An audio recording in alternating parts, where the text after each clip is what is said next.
Okay, everybody, welcome back. I'm sorry, we're not continuing with 10B, we're continuing with 8B.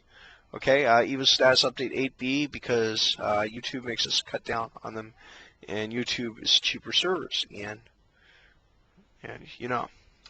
So, as we said before, the international school, do a quick recap: international, local, domestic, college, university, traditional school, open source classrooms, all those are focused on this ESL.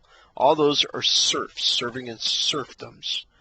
The mainer controlling that, the mainer being the topic of ESL, and that who controls the topic of ESL would be the king, which would be the top of the Evo campus structure. All the different classes, or all the different topics of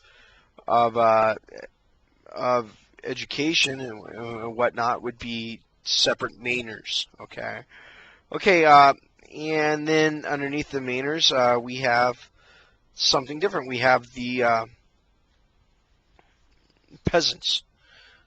Okay, well, peasants are different. The peasant directory is going to be for people that are open group sections of the site. Now, every different mainer in the Evo campus and every different final intelligent design structure is going to have a personal area for people that want to have their groups within that area, if that's their area of interest. Now, maybe they're not saying, hey, you know, I want to be a part of your Evo campus or whatever. Maybe they just want to be. They have their own idea, and they don't have this idea. Maybe their idea will later on. Maybe their idea will be advertised within the. Let me see here. Will be advertised within the Intelligent Design Discovery Labs. Maybe in there. Actually, we're missing right now. If you look at the menu from putting the site back up, we're still missing the mass movement evolution labs. So maybe that will be the birthplace in their own personal sections. Well, all the people's personal areas of section, and I'm not talking about the personal profile, I'm talking about the personal groups that they want to create. All those are going to be peasant directories because they're peasants within different areas. They're not actually a serf. Peasants could actually pay for their service with money, but we're not using the monetary system here. We're using the information system. So what they pay for is what we will farm will be their intelligent ideas, and we're going to talk about that in a little bit. Okay, we're not taking anything. Okay, this is the feudal system for information. They had it right 100, 200 years ago, but they should have been thinking about knowledge instead of thinking about money. And we're gonna use that for a little revolution going on here. Okay, so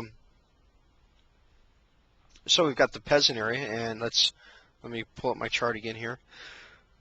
And then we have the open sub. I haven't thought about a creative open sub directory. Maybe we call that the Haymarket Square. For anybody that gets that whole idea. For all my students, go read about Labor Day. Find about the Haymarket thing. Okay. So anyways, open subdirectory would be where the wiki and collaborative area is, and underneath each mainer, within every serfdom, if possible, within every mainer, if possible, within every master, if possible. I would like to have the open sub directory or the open sub Haymarket, the very collaborative wiki type area. Okay, we're talking about making. We're gonna make some really powerful mass production here. Okay, redefine it. Okay, so my initial idea was to have a level of administration for each of those. I created these creative little names here. Super admin for master, robber baron for mainer. Funny, I was doing reading. Villain, you know, V-I-L-L-A-N. Well, V-I-L-L-A-N for well, there's somebody else called V-I-L-L-E-I-N, villain, however you say it.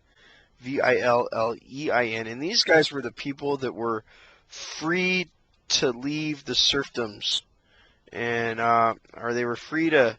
They had a bigger chance to leave, and when they went into the cities, because only like 10% of people in England more than 200 years ago were actually free people. But when they went in the city, you know, that means the cost of that freedom was to give up any land that they had their serf on for the king. So how they fed themselves was gone. So when they entered the city, they often stole and stuff. So that's how villain, Villan, came into being, as they misspelled Villein. Well, anyways, they would be the administrative of the peasant directory. I'm sorry, of the serf directory. The peasant admin would be the administrative of the peasant directory, and the open branch would be the administrative of the open sub. That was my idea, and then I started working on it for the last several hours, all day long, and I saw that through organic groups, you could have predetermined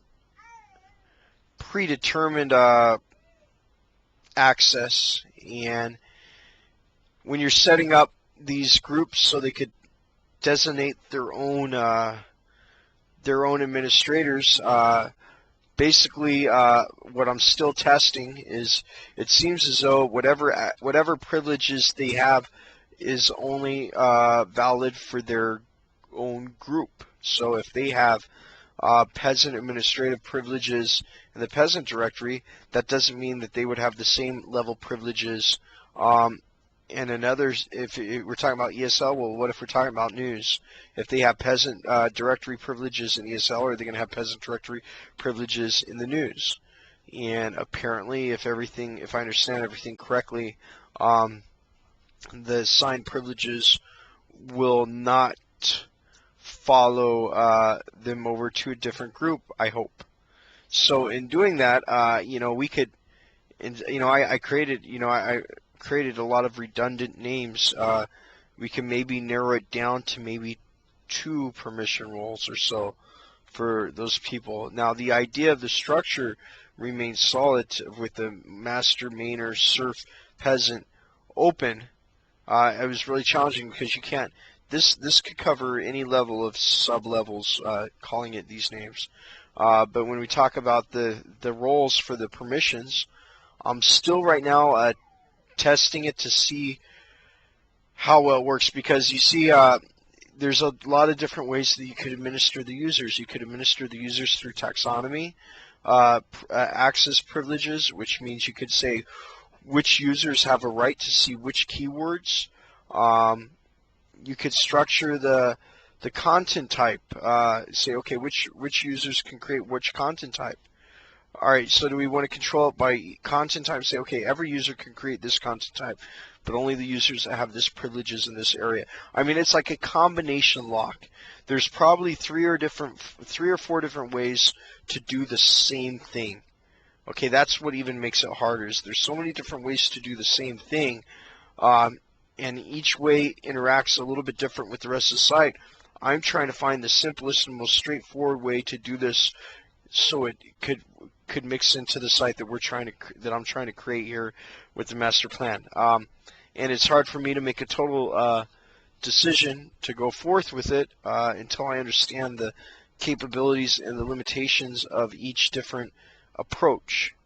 And what even makes it harder is each different approach has a different way that it uses the other ways. A lot of these ways, they have to work with another function. They have to work, you know, if you're going to manage your user rights like this, well then if you're going to use a taxonomy control in one area and you're going to use non-group areas control, you got to make sure that they all work together very well and they share their permissions, and you got to say, okay, well, this technique has more priority than this technique, even though I'm using them both.